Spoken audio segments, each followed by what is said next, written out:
গাছে চড়া সেই দিনেই ভুলে গেছি। জানো তো, মার কাছ থেকে একবার কি মার খেয়েছিলাম।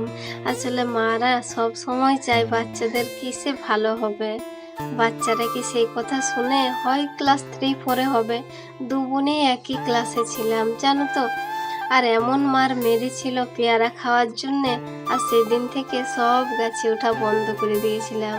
যে গাছগুলাই উঠতাম, আম গাছ, তারপরে পেয়ারা গাছ, পেঁপে গাছ, কুল গাছ, গাছে ওঠা আমার কাছে একদম জলের মতো সহজ ছিল।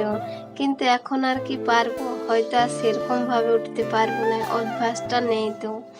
তারপরে এই যে আমরা কালকে দুপুরবেলা খাচ্ছিলাম, কালকে আমার অনেক কিছু কাজ ছিল, সময়ও ছিল না মানে টাইম দেওয়ার এই সোশ্যাল মিডিয়ায়।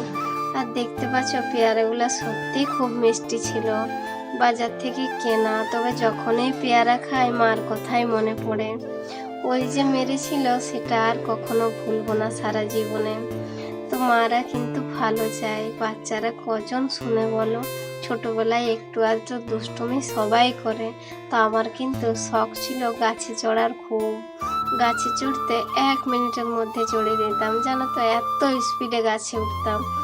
তবে যাই হোক, আমার এই ছোট্ট গল্পটা তোমাদের কেমন লাগলো এখন রাখ।